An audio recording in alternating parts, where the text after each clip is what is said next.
Hey, this is Brenda Thompson. Wanted to go over some of the paragraphs of the 1 to 4 family residential contract that is available for us from TREC. This is a promulgated form from the Texas Real Estate Commission.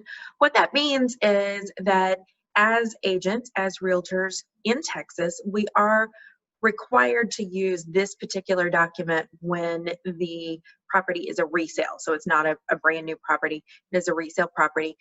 This does not preclude a buyer or a seller from creating their own document, but we as realtors are supposed to use this particular form because it has that word promulgated in it. So promulgated by the Texas Real Estate Commission means that this is a document that we as realtors are required to use.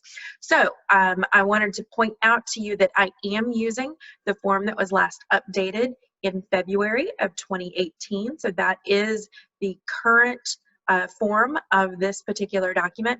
Today I wanted to go over paragraph 1. So paragraph 1 is the parties to the transaction, and it simply says the parties to the contract are blank for the seller and blank for the buyer.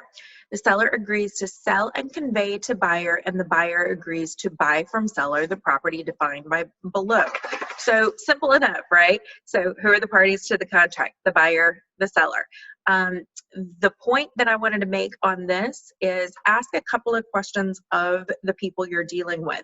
So for sellers, the easiest way to find who the appropriate seller names are is in the tax records. And so you can see the names of the sellers, the legal owners of the property, and I would use those names as it's titled. So full name with the initial, maybe a middle initial or not, but that's the easiest way before you go into a listing agreement. That's the easiest way to find out who the sellers are of that particular property.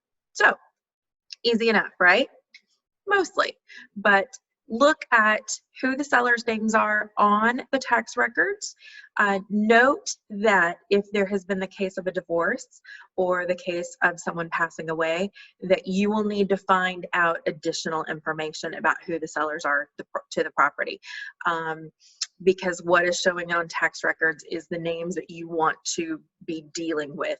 Now, if someone has gotten divorced and maybe remarried, then if they are living in the property together and married, then that new person is going to be on the document as a seller as well. So those are going to be situations you might want to talk to your broker. You might have the title company can sometimes pull information and tell you if the former spouse has been removed from title. There are some things that can help you with that, but that would be when you definitely want to reach out to your broker and ask about how to proceed. But simple enough, maybe, but that's who the sellers are to the property, okay?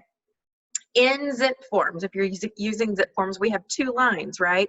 You can space over and add a 3rd name or a 4th name or something like that. So that would be where you would want to do that.